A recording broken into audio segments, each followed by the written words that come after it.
Hey friends, Alex Fisher here. In this video we're going to talk about how to stop flipping at impact. So stick around, I'm going to show you how to create a little bit more shaft lean and just some better consistency when it comes to your ball striking.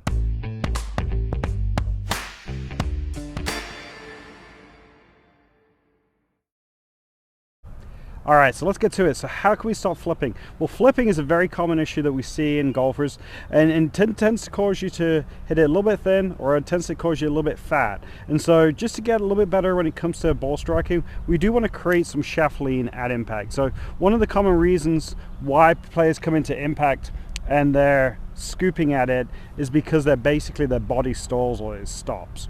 When your arms and hands outrace your body, the swing doesn't stop, your arms and hands get quicker, and that's when we start to get this flip at impact. So what we're going to do is we're going to work on a body drill first and then give you some ideas on how to create a little bit better rotation through impact, which will allow you to create more shaft lean and just generally hit the ball better. So what I'm going to do is I'm going to go ahead and put the club up on my shoulders like so. And then what I've done is I've gone ahead and placed just a stick on the outside of my lead foot here. Now, what I want to do is make sure that I create some disassociation in my backswing, in the sense that obviously as I'm going back, my shoulders are going to rotate more than my hips, almost twice as much.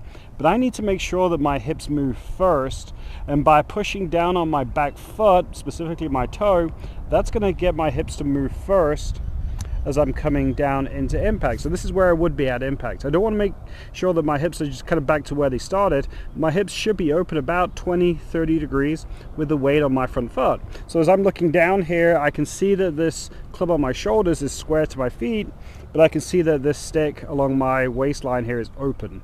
Now, that's only part of the swing. There is a finish line, which is where this alignment stick is on the outside of my left foot. So I need to keep on making sure that I'm turning my body as I'm coming through to make sure that the alignment stick on the ground matches the alignment stick on my waist and the club that's on my shoulders, like so. What I don't want to do is come into impact, no hip rotation, and then have to scoop at it.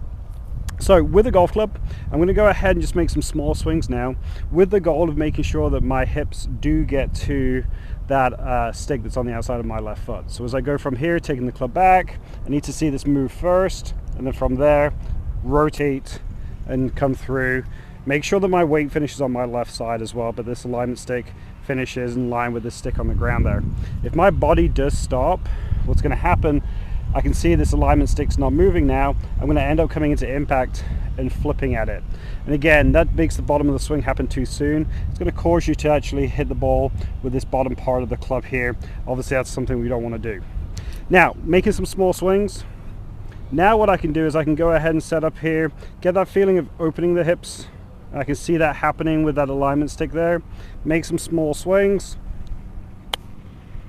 Look back. Let's make sure that my alignment stick is matching the stick that's on the ground there as well.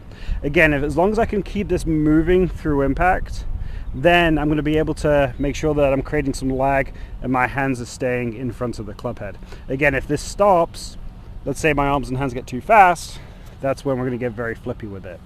So this is a great drill, not only to just kind of create some feel, but also you can see that your hips are either moving or not. So just by putting this alignment stick on your waistline here, working on rotation, that's going to allow you to create that lag as we're coming into impact, and I guarantee your ball striking is just going to definitely improve. Thanks again for checking out this video.